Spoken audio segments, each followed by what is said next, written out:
atuamos aqui na região de 20 municípios, mas eventualmente algumas questões que têm impacto na nossa região, mas que tem caráter estadual ou nacional, a gente atua também. As características do Estatuto Federal é bem conhecida. A gente tem alguns inquéritos civis aqui cuidando da parte de saúde pública, segurança, integridade física. Eu tenho essa competência de atuação. Um exemplo, a gente tem aqui um inquérito civil em face da ALL há algum tempo, tem funcionado, eles têm adotado medidas, né, de minorar os riscos das passagens de ida, inclusive que envolve às vezes acidentes com veículos, né, ou pedestres. E há algum tempo já também a gente tem feito uma atuação, não só nessa parte do ferroviário, mas também do rodoviário. E daí, né, tem outras medidas também, tem a atuação de outras áreas, né, nessa questão da segurança de trânsito. A gente tem buscado elementos variados, e inclusive do observatório, porque reconhecemos dentre algumas opções que existem de referências técnicas na área como uma referência de estudo, já falei para eles, né, muito bem embasada. Então a gente tem utilizado isso como uma base, uma das bases, né, da atuação. E tivemos isso numa atuação em face daquela tentativa que se falou de postergar a adoção das medidas de segurança nos veículos, né? Então foi uma coisa, o airbag ABS que eu mantegaria postergar a entrada do airbag ABS por causa da Kombi, aquela polêmica que aconteceu ao final. Faz 2 anos atrás, não é isso? E outras questões em andamento.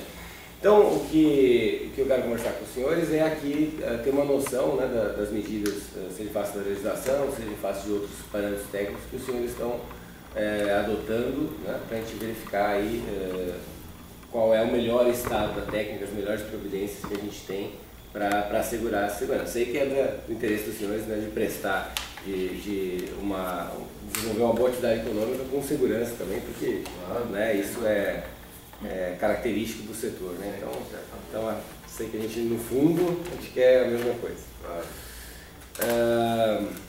Bom, vamos lá. Os senhores têm alguma consideração prévia a fazer? Não, na verdade, doutor, a gente tomou a liberdade de conversar previamente, até para ter ideia da razão, né, principal do nosso aqui. Sim. E a gente preparou um material que depois o senhor quiser dar prosseguimento, a gente pode fazer uma pequena apresentação, não só do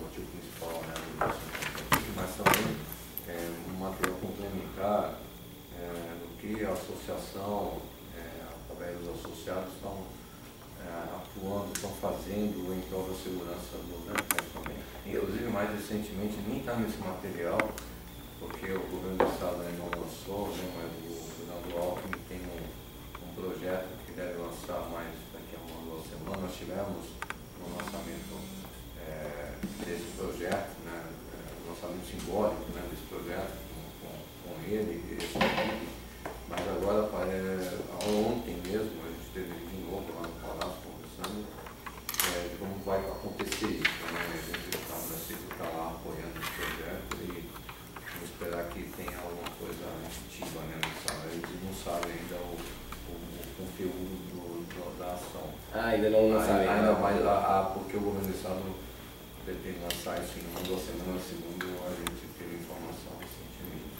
Não, uma série de entidades, empresas que estão apoiando um trabalho conjunto para a redução dessa militância. Então tem ali várias entidades, seguradoras, empresas privadas participando desse assunto.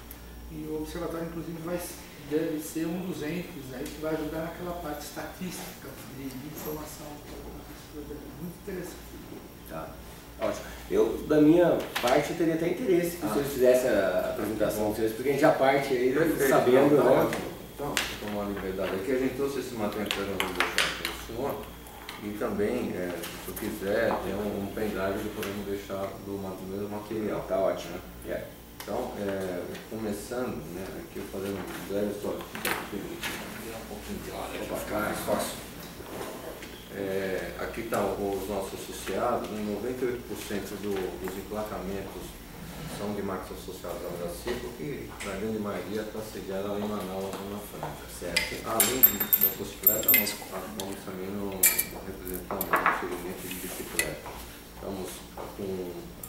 avanço, né, da utilização de 2 horas na bicicleta, principalmente na cidade de São Paulo. Sim. E todo o Brasil, na verdade, né? O maior número de empresas tem lâmpadas na fronteira de Manaus. A gente deve, nos próximos meses, aí, ampliar substancialmente o número de associados em função desses novos investimentos que estão acontecendo lá na Zona Franca. Só uma pergunta, está sendo trabalhado, ou a gente pode ajudar, porque essa questão do imposto das bicicletas, que é mais caro que o carro. O senhor me permite, eu prefiro a minha tia aqui, senão... Não, sim, mas esse é um assunto importante, tá? Mas que a gente poderia depois conversar, porque é totalmente pertinente. Então a gente anota e depois, com espaço, a gente... Então, falando um pouquinho sobre o setor, o perfil do setor, hoje a gente tem uma frota de mais de 23 milhões, nós colocamos uma referência do plano anual de 1,5 milhão, mas eu até gostaria de abrir um parênteses aqui. Nós chegamos em 2011, o segmento com 2 milhões, um pouco mais de 2 milhões de unidades. De lá para cá, infelizmente, o setor tem caído substancialmente. Não sei se você tem ideia, esse número aqui foi um pouco acima do que foi em 2014, e esse ano aqui, na melhor das hipóteses, já com o plano revisado, nós vamos para 1.400.000. Então, a gente já amarga aí uma queda de aproximadamente 1/3, né, de 2011 para esse ano. Uma série de motivos. O primeiro motivo que impulsionou essa redução foi a redução da oferta de crédito para os consumidores de motocicleta. Mas esse é um parênteses que eu não só de abrir, mas o fato é que hoje a gente tem lá, já tivemos mais de 21 mil empregos diretos, hoje estamos com quase 18. A relação de frota por habitante é de 1 para 9. Para ter ideia, nos países desenvolvidos, na Itália, essa relação é de 1 para 7, na Tailândia, que é muito parecido com o mercado brasileiro, essa relação é de 1 para 4. As bicicletas, conforme a gente já falou, o Brasil é o 4º maior produtor mundial e está em progresso, né, o crescimento desse segmento aqui. Bem, nos dias de hoje a motocicleta é um veículo motorizado, considerando nos grandes centros, um dos melhores custo-benefício em função da economia de combustível e tudo mais, e no interior do país ainda mais, né, porque ainda tem a questão da falta, né, de opção do consumidor no deslocamento. Então, se a gente tem precariedade de alguma forma no transporte público nos grandes centros, nas cidades médias e pequenas ela praticamente não existe. Então a motocicleta ela se apresenta na verdade como um dos poucos veículos que atende à classe de baixa renda e que permite com que ela ganhe mobilidade. Fora isso, né, a bicicleta ela se transformou Uma dúvida, esse perfil da motocicleta em países desenvolvidos, que devem ter um número bem menor de acidentes que a gente, ele também atende a classe baixa. Qual seria a diferença? Mudou muito. Eu diria que o mercado brasileiro ele começou de trás para frente, né? Então, diferente do que aconteceu no restante do mundo desenvolvido, né, dos países desenvolvidos, em que primeiro veio a bicicleta, depois a motocicleta e depois o automóvel. Aqui no Brasil começou o inverso, né? Um incentivo na década de 60 com a utilização amplamente da indústria automotiva, a bicicleta entrou depois.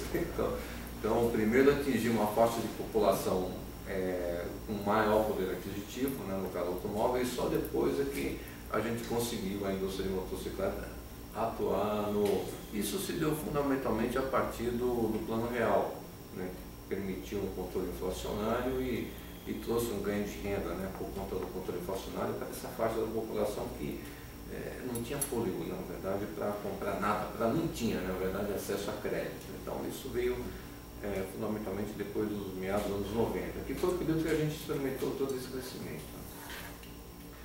Fora a motocicleta utilizada como inclusão, ela tem as outras vantagens que a gente já falou: economia de combustível, transporte rápido, permite geração de renda. Isso, o movimento aconteceu nos últimos 10, 15 anos. E além disso, os órgãos públicos, né, e privados que prestam serviços têm adotado a motocicleta como um instrumento de trabalho, né? A Polícia Militar, por exemplo, tem uma frota de 2.500 unidades, o SAMU, bastante conhecido, já tem uma frota de mais de 400, os Correios, né, já tem mais quase 16 mil, e por aí vai. Tem alguns outros exemplos que a gente deixou aqui anexo. Indo direto ao ponto, né, que foi o motivo do nosso encontro, né, onde essa pesquisa realizada em 2013 pelo Observatório da Moto Mais Segura, a gente gostaria de destacar que, no nosso ponto de vista aqui, nós também sofremos, né, assim como vocês e outras entidades imaginam, pela ausência de informação pública da causa dos acidentes. Né? Inclusive, vou passar mais para frente, nós fizemos uma pesquisa em conjunto com o Hospital das Clínicas em São Paulo, e que você vai perceber que foi uma pesquisa com bastante profundidade e muito técnica, né? Sem criar nenhum demérito do observatório, mas a gente não pode nem chamar de pesquisa. Na verdade, foi feito um encontro, né, com 10 usuários, entre jornalistas e membros de motoclubes, onde foi pegou a opinião dessas pessoas. Lógico que elas, por serem motociclistas, né, têm algo a oferecer, mas não podemos chamar também isso como uma pesquisa em termos de qualitativa. Mas, considerando que isso seja uma discussão mais metodológica aqui, né? Qual seria o método? Isso, partindo do princípio de que realmente há fundamentação, passando ponto a ponto, né? Primeiro seria em relação ao modelo Honda Pop 100 e a Yamaha Krypton, apresentam limitações que impossibilitam acompanhar o fluxo em rodovias com limites acima de 100 km por hora e realizar ultrapassagem com segurança. O observatório recomenda aos fabricantes que facilitem essa informação ao consumidor e que ela esteja em destaque nos manuais e nas propagandas também. Bem, a consideração da nossa considerações, só um instantinho, professor. Claro, desligar aqui. Perdão.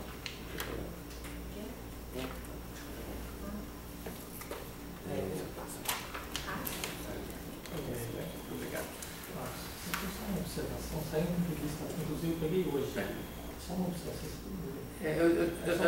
Só um minutinho só, deixa eu continuar aqui, senão eu não consegui perder. Então, mas é pertinente a esse assunto. Não, perfeito. Você pode falar, complementar depois, pode complementar. Então, o que a gente colocou aqui, né, que na verdade, né, a Honda Pop, por exemplo, teve seu modelo atualizado recentemente, né, foi lançado agora, então 110 cilindradas com injeção eletrônica, recebendo inovações tecnológicas com injeção eletrônica. E a Yamaha Krypton tem potência suficiente, tanto uma como outra, na verdade, né, para ser utilizada em vias públicas do país, pois atinge, em qualquer situação de forma segura, mais do que 50% das velocidades máximas estipuladas atualmente pela legislação. Ainda quanto à circulação, o Código de Trânsito Brasileiro estabelece que o limite mínimo de velocidade de qualquer veículo que trafega em vias públicas é de 50% do estipulado como seu limite máximo. Assim, por exemplo, em rodovias que têm um limite máximo de velocidade de 60 e 120, o mínimo de um veículo pode trafegar é entre 30 e 60. Sob esse aspecto, essas motocicletas podem ser conduzidas regularmente, pois a velocidade está adequada à sua estrutura. Vale a pena observar que mais de 90% dos modelos, do modelo de Pop 100 e quase 50% do modelo Krypton, são comercializadas na região Norte e Nordeste, justamente onde há mais concentração de vias vicinais e intermunicipais com baixo limite de velocidade.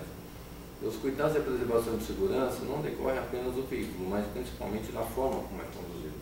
Então, nós entendemos, né, a preocupação do observatório, mas a gente os fabricantes não disponibilizam informações de velocidade máxima, mas tanto um modelo quanto o outro seguramente ultrapassam 80 km por hora.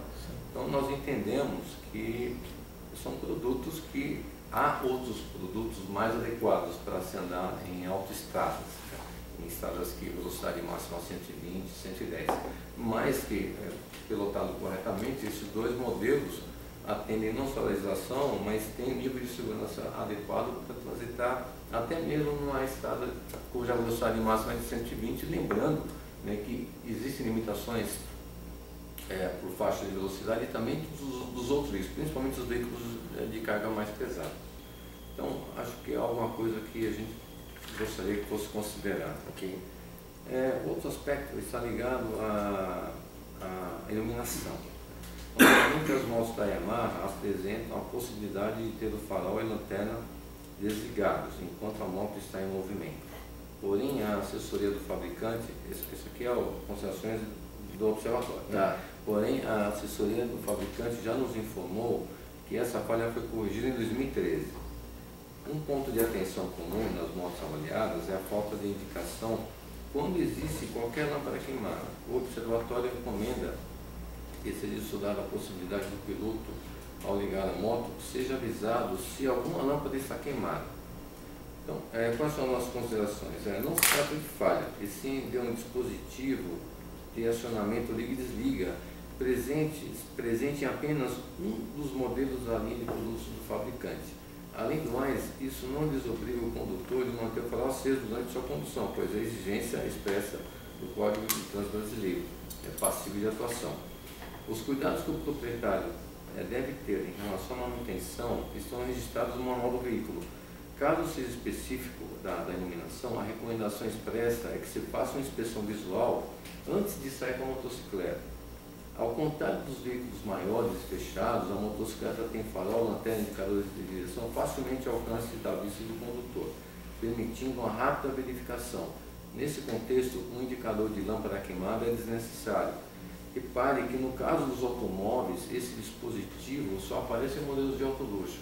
Então, algo que nós gostaríamos que fosse considerado é que no manual que os fabricantes fazem, que eu vou deixar, se eu quiser aqui, exemplos, é que a motocicleta, ela por ser um produto diferente do automóvel, ela requer muito mais atenção e cuidado na hora de sair de onde o motociclista esteja. Quer seja, não só das questões de iluminação que nós orientamos, mas até pelo fato do pneu, se o pneu está adequado, pelo fato da característica de funcionamento do motor, que trabalha em regime muito mais intenso do que o automóvel. A gente verifica encaixes dos cabos, as velas, a iluminação. Então, existe o nível de óleo, a folga da corrente, que é o elo de transmissão, é uma importante peça, conjunto da peça de transmissão. Então, essas orientações... Tudo isso deveria ser verificado pelo motociclista antes de partir. Antes de partir. Eu posso assegurar para o senhor que isso é uma prática muito comum. Então, os usuários, mesmo esses usuários, ainda mais esses usuários que o observatório pesquisou, eu tenho certeza absoluta que todos eles fazem isso. Porque é um hábito que o motociclista faz desde o primeiro momento que ele compra a motocicleta. O que ele verifica normalmente? Ele vê tudo, ele vê o farol, ele vê a lanterna, ele vê a folga da corrente, ele, enfim, checa o pneu, ele checa se o cabo está bem encaixado na vela. Então tem uma série de procedimentos que o motociclista o faz. Vocês têm alguma pesquisa disso? Não, nós não temos pesquisa. É uma impressão? É uma impressão, sem dúvida nenhuma. E ele está em todos os manuais dos fabricantes, expressamente orientação com bastante conteúdo. Doutor, o senhor permite que eu comente agora ou eu aponte e no final a gente recomende? Vamos ver o que o doutor, quando ele está fazendo a apresentação, acho que, como os senhores têm considerações, pode estar fazendo anotado, o senhor prefere? Então eu também não vou interromper, então, porque hoje a gente já vai conversando. Eu acho que é melhor até conversar, porque aí já vai mudando a dinâmica. Então pronto. Mais fácil, eu também acho. Então a gente já vai... Não, só duas considerações que foram feitas, primeiro, a apresentação desse projeto, ele foi apresentado primeiro e exclusivamente para a Abraciclo e para os fabricantes de motocicleta, num evento isolado, para que eles pudessem fazer essas considerações e nos dizer, porque, de novo, nós não somos fabricantes de motocicleta, não somos donos da razão, e queríamos ouvir deles essas considerações. E no dia da reunião, a reunião termina, o presidente me perdoe, seu nome é Marcos. Então, senhor Marcos, a reunião terminou e nós não tivemos nenhum documento, nenhuma contestação. E a gente deixou muito claro na reunião que a gente estava pronto, perdão, depois eu deixei minha mala. Isso é claro. Então, só para deixar claro que, primeiro, o nosso objetivo, eu adorei o que o senhor acabou de falar agora, eu acho que podemos terminar a reunião. Porque tudo, eu até anotei para não esquecer a frase, tudo que o senhor disse é de tamanha importância que está totalmente alinhado com o que nós colocamos no relatório. Só que é de conhecimento do senhor, dele, meu, do observatório, não é conhecimento do filho dela. A gente falou um pouquinho, estava falando aqui no aquecimento, a filha dela está tirando a habilitação. Me perdoe, o que acontece se o senhor passar no sinal vermelho? Me perdoe. Primeiro, eu posso ter um acidente, eu posso ser multado. Parabéns.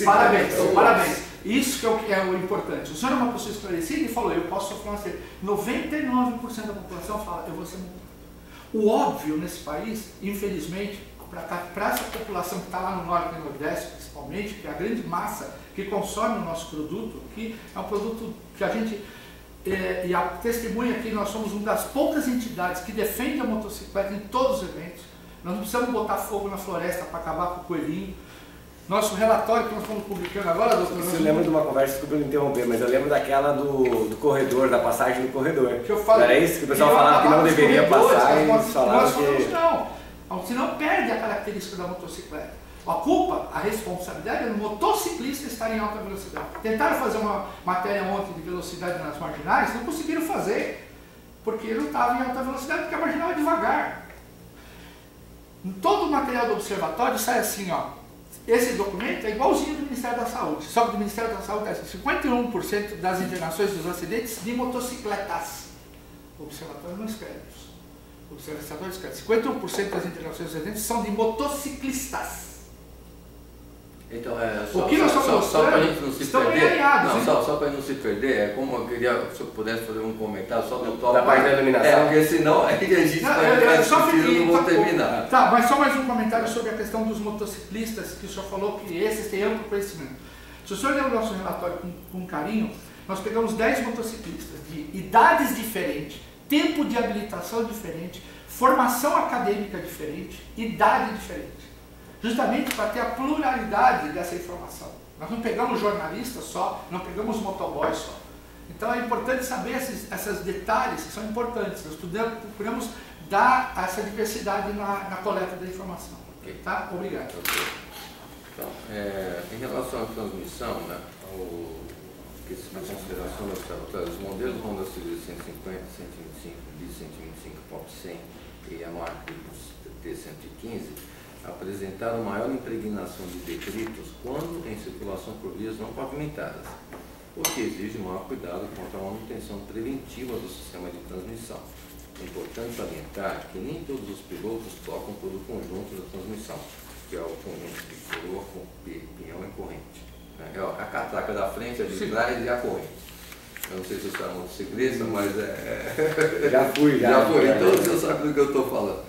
Conforme orienta o fabricante, existe uma prática dos usuários ainda mais perigosa, que é o corte da corrente quando essa apresenta desgaste ou folga, né, o pessoal inclui. O observatório condena essa prática e trabalha para que a informação sobre as consequências dessa atitude seja disseminada em massa. O que nós colocamos aqui, qualquer veículo utilizado em condições severas deve ter sua manutenção intensificada, que foi o caso aqui. Se você pegar um veículo popular e colocar ele fora de estrada ou depois por acaso, a manutenção dele vai acontecer num tempo menor em qualquer circunstância. Então, a gente entende, né, que essas motocicletas foram submetidas a essas circunstâncias em que o produto é mais exigido. Logo, o consumidor tem que ficar atento ao correto... Ou ser mais orientado. Essa é a nossa diferençazinha aqui. Por quê? Primeiramente, o ser mais orientado, ela existe já no manual, que são as revisões gratuitas e as revisões periódicas e que o proprietário deve fazer. Perdoe, presidente, o manual tem 300 páginas. Para um país como o nosso. Eu sei, mas se você imagina, o senhor falou que tem 300 páginas, você imagina, se eu tiver que fazer propaganda e campanha de tudo que está escrito aqui, nós não vamos sair da televisão. Vai ser o setor que mais atividade vai ter na mídia televisiva. Então, são 4 itens que nós temos que falar, 5 no máximo. Então, as questões de manutenção, né, elas, quando o produto é submetido severamente, sob uso severo, naturalmente vai desgastar mais. Vai desgastar mais o freio, mais o amortecedor, em qualquer produto que você tenha, qualquer dele. A televisão, se tiver mais tempo ligada, ela vai desgastar em menor tempo. Sim. E tudo mais. Então, é importante que o proprietário esteja atento, mesmo porque na motocicleta o sistema de transmissão é muito mais visível do que em qualquer outro veículo, né? Porque quando você usa a motocicleta em situações muito atípicas de piso, como foi o caso que ela foi submetida, a sujeira e a impregnação ela fica muito mais evidente. Então, é visual, né? Qualquer usuário visualmente vai detectar a necessidade de fazer manutenção quando o produto for submetido a essas circunstâncias. Em relação à autonomia e abastecimento, nos modelos Honda Pop 100, o tanque com capacidade de 4 litros, autonomia de 140 km, e Yamaha Krypton, tanque com capacidade de 4.2 de autonomia de 140 km, a baixa autonomia, e no caso da Honda Pop, a falta de indicador de nível de combustível, exige cuidado redobrado do piloto. Ainda nesses modelos, a posição da torneira de combustível apresenta dificuldade em seu acesso quando da moto em movimento. Essas características têm influência direta na segurança e dirigibilidade. O observatório já solicitou aos fabricantes estudos para mudar a torneira de combustível. Vale considerar que hoje a Honda Pop 100 já sofreu atualização para injeção eletrônica e a torneira de combustível, que era algo muito característico das motocicletas a carburador, porque em algum momento, ao longo da história, né, da indústria de motocicleta, a grande maioria das motocicletas ela tem essa torneirinha justamente para evitar, deixar na posição reserva, evitar que a motocicleta pare repentinamente e fique totalmente sem combustível.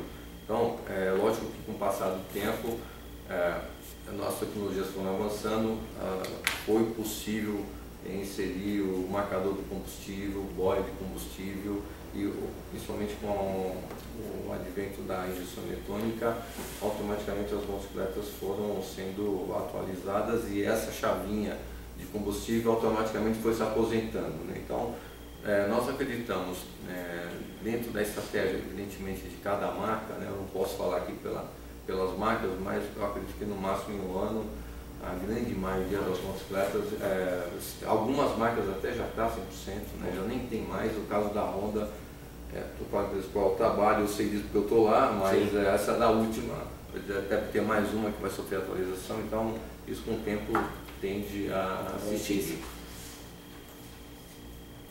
Em relação à dirigibilidade, embora o uso de motos no segmento street, como Honda CG150 Titan, CG125, Yamaha Factor, CB300R e Underbone é um tipo de chassi, como Honda Pop 100, B125 e Yamaha Krypton T125.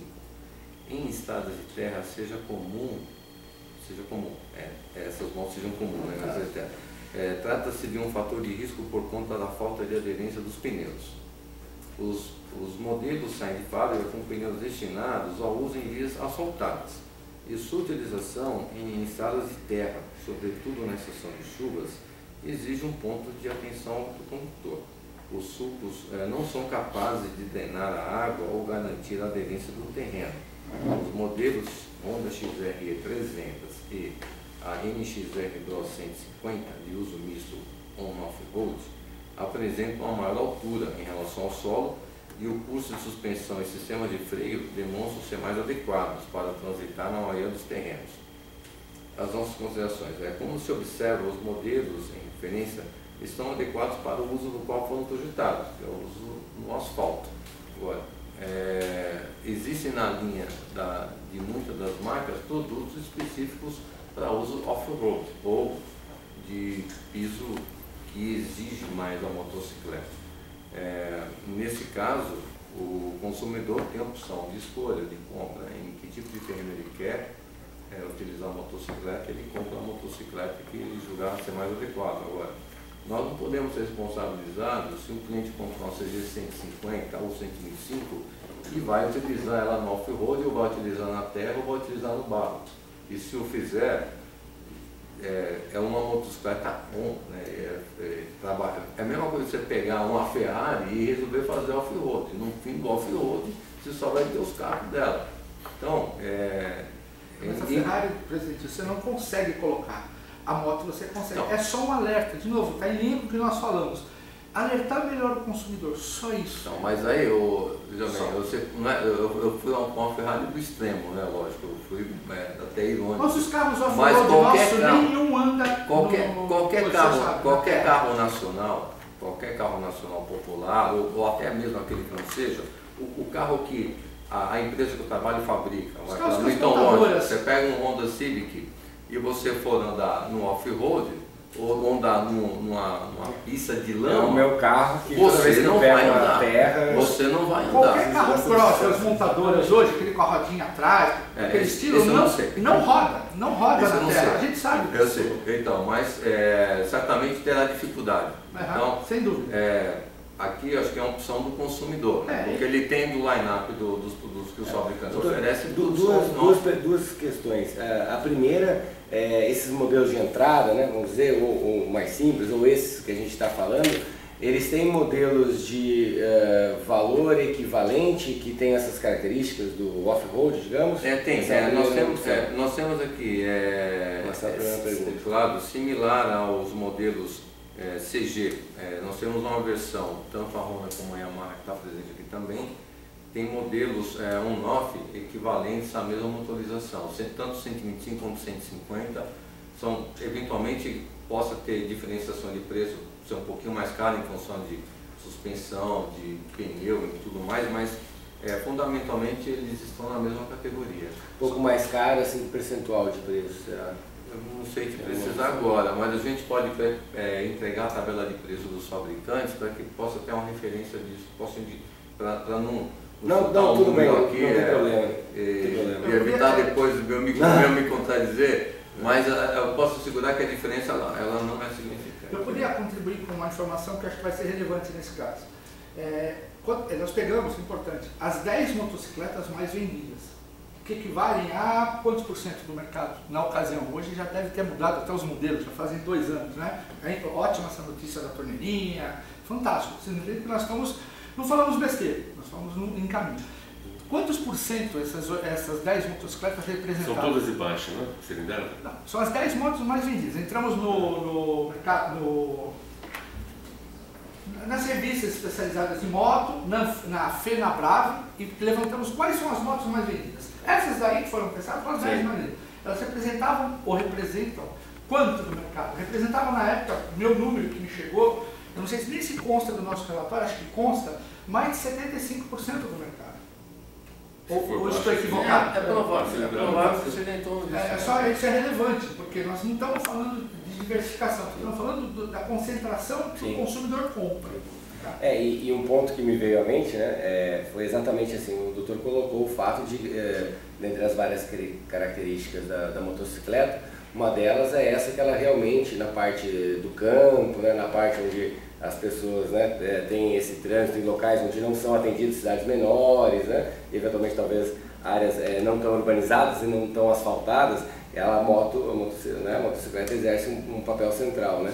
Portanto, se não tiver se esses modelos não tiverem adequação, né, talvez para andar em locais onde não existe o asfalto, aí talvez a gente tenha uma questão que, claro, é uma questão de mercado, mas tem um reflexo, pode ter um reflexo na segurança. Pelo que eu entendi, não é só a questão do pneu, tem a questão da altura da moto, tem algumas características que diferenciaria então, a moto, então nem seria só a questão do pneu, é isso? Se a pessoa for fazer uma utilização de uma moto dessa de asfalto, como o doutor disse no modelo, num local ela preponderantemente usa na terra, tem barro, não bastaria trocar o pneu para que esse veículo estivesse adequado, é isso? É isso, exatamente. Tá. Então a gente prossegue. Então outro aspecto tramita pela manutenção, né? O observatório também indica o que deve ser trocado numa motocicleta a cada 10 mil quilômetros rodados. A cesta básica da troca é composta por sapata, freio dianteiro, no caso do tambor, sapata, freio traseiro também, pastilha freio dianteiro a disco, pastilha freio traseiro a disco, óleo de motor, elemento de ar, pinhão, corrente, coroa, pneu traseiro, câmara de ar, pneu dianteiro, câmara de ar e alinhamento de roda. Para fazer essa manutenção, o observatório pesquisou nas principais concessionárias o valor cobrado. O O maior custo foi de R$ 1.833,24 da CB300R e o menor custo R$ 685,67 da POP 100. O custo médio de 10 motos, dessas 10 motos, foram de R$ 1.141,73. Uma observação importante constatada foi que há um aumento de 35% no custo para as motocicletas equipadas com ABS. Bem, exatamente, a gente não entendeu muito bem essa questão, mas é importante mencionar que não há nenhuma recomendação padrão a cada 10 mil, até porque cada fabricante, cada produto tem suas características, e no manual do proprietário é indicado todas as revisões gratuitas, e depois das revisões gratuitas, quanto a cada 1.000 ou em que quilometragem as motocicletas ou cada modelo deve ser feita manutenção. Itens de desgaste depende muito de como, assim como o automóvel, depende muito de como o condutor usa. Se for daquele condutor que freia muito em cima do semáforo, ou freia muito no trânsito, ou acelera muito, ele vai consumir muito mais a relação, o pneu, tudo, essas questões de desgaste que o observatório apontou. Não seria razoável estabelecer um padrão de cada 10 mil quilômetros, substituir tudo isso aqui? Nós não recomendamos isso, né? Não, isso é o que está escrito. Não. A gente usou. Não, pessoal, deixa claro. Eu acho que não ficou claro, então fique claro. Nós, como o senhor tem toda a razão, não tem um diferente do automóvel, que a grande maioria é 10, 20, 30 mil, as motos é muito variável. Nós estabelecemos uma quilometragem e falamos, poxa, se essa quilometragem tivesse que trocar tudo isso, só para uma comparativa, de ter noção, tanto que a gente não faz nenhuma sugestão ou comportamento, porque o observatório, isso é importante colocar, não trata de assuntos financeiros. Eu não vou dizer que uma moto é cara, uma moto é barata, só para ter uma ideia, porque lá na frente nós vamos falar da obrigatoriedade da manutenção preventiva, que é uma coisa que vocês apoiam muito, tem projetos para isso. A gente queria ter uma noção, tudo bem, o senhor é obrigado a fazer manutenção preventiva, mas poxa, será que esse custo não é o mesmo preço de uma motocicleta? Não, a gente quis mostrar que com uma moto a mais barata fica em R$600, ele tem que trocar tudo, que é super razoável pelo preço da motocicleta. Não dá 5% do valor da motocicleta, creio. Então, é isso, a gente só quis colaborar. Essa era a minha dúvida, o que surgiu para mim desse dado foi se haveria uma desproporção de haver um custo superior para essa manutenção para a moto em relação ao que é para o carro, não? Não, porque cada motocicleta tem suas características, suas necessidades. O que a gente quer mostrar lá na frente a gente vai falar, você é obrigado a fazer a sua POP 100, desculpa, eu não guardo os nomes. A POP 100 custa 3 mil, quanto custa 3 mil? 4 mil reais? 5 mil. 5 mil reais. A manutenção é 600 reais. Então ela está bem agradável, não é um absurdo. A gente só quis mostrar isso, porque na hora que eu obrigo você a fazer alguma coisa, obrigo um modo de falar, eu fico sugerindo que você tome café, esse café tem que ser viável, tem que ter um preço. E a gente tem que mostrar justamente isso. Não é nada absurdo o custo da manutenção das motos, mesmo você tendo que trocar tudo de uma vez só. Desculpe, não ficou claro. Esse é o sentido. Tá.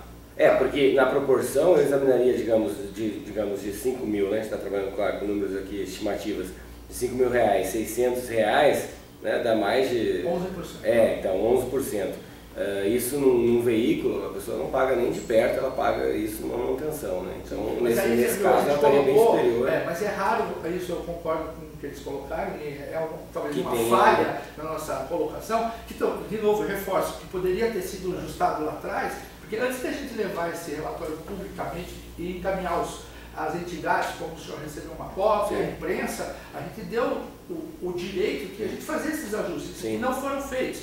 Agora acho que é um bom momento para a gente rever isso, mas não foi com essa característica. Entendi, porque na verdade essa referência que foi tentado fazer uma padronização média, ela não existe. Na verdade, cada moto tem o seu tempo. Exatamente. E esse valor fica diluído. Não acontece igual ao automóvel. Exatamente. Porque se imaginar que nós temos no nosso segmento, no nosso leque de produtos, tem produtos de baixo valor agregado, como a POP 100, que são produtos desenvolvidos com características mais robustas, justamente visando um baixo nível de manutenção. E do outro lado da ponta, você tem motocicletas de alta tecnologia, motocicletas que usam tecnologia de ponta, cujo preço, por exemplo, de uma pastilha deve ser muito mais caro do que, evidentemente, o preço de uma moto séria. É o preço de uma moto, exato. Bem, em relação ao sistema de freios, consideração do observatório. Só peço licença. Claro. Alô? Alô? Ô meu cara, você vai? Pedaço de café. Perfeito, bom, tô certo.